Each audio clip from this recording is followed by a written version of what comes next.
দেখতে পাচ্ছ কালিদি আজকে ইঁচড় নিয়ে বসে পড়েছে। এঁচড় দেখো এঁচড় কি করে কাটছে। এই তো দেখতে পাচ্ছি কালিদি এঁচড় নিয়ে বসে গেছে। আর যেহেতু এখন গরমকালের সময় না, ইঁচড় চিংড়ি কিন্তু সবাই ভালোবাসে, স্পেশালি ইঁচড় চিংড়ি।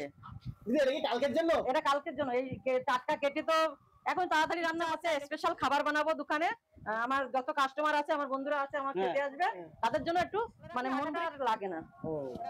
হ্যাঁ, বুকটাও বেটি খাচ্ছে মানুষ। হ্যাঁ, সুতরাং আমাদের এসব লাগে না। তিনখানা ছখানা কাজ করলেই তো হয়ে যায়। ইঁচড় কাটার ভিডিও যদি ভালো লাগে ভিডিওটা অবশ্যই লাইক করে দিও। তো চলো ভাই দেখো, আমি একটু লাস্টে কথা বলি। সবাই ইঁচড় কাটতে জানো, কিন্তু তোমরা তো দেখছো রাত 9:35 সময় আমার এসে জ্বালাতন করছে আমি ইঁচড় কাটছি। ইঁচড় তো সবাই কাটতে পারে, আর বসে থেকে কি দেখো ইঁচড় মা মাসিমারা সবাই বাড়িতে কাটতে পারে, দিদি ভাইরা, কোনো ব্যাপার না। ইঁচড় হ্যাঁ, কালিদির কিন্তু ইঁচড় চিংড়ি রান্না করতে গেলে ইউনিক কোনো টেকনিক লাগে না। কিন্তু দাদা ভাই, তোমাকে বলছি, তোমার ক্যামেরা ধরার দিক থেকে খুব ইউনিক একটা ব্যাপার আছে না। ক্যামেরাটা ঠিক কোথায় ধরছো? ক্যামেরাটি কোথায় করছো তুমি? ইঁচড়ে করছো না অন্য কোথাও করছো? কোন মতলবে যাও বলো তো ফুটবলাররা? কোন মতলবে যাও বলো তো?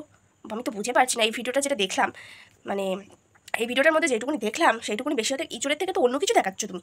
একটু বেশি হয়ে যাচ্ছে না? যাচ্ছ রান্নার ভিডিওটা না নিয়ে অন্য কিছু ভিডিও নিচ্ছ না?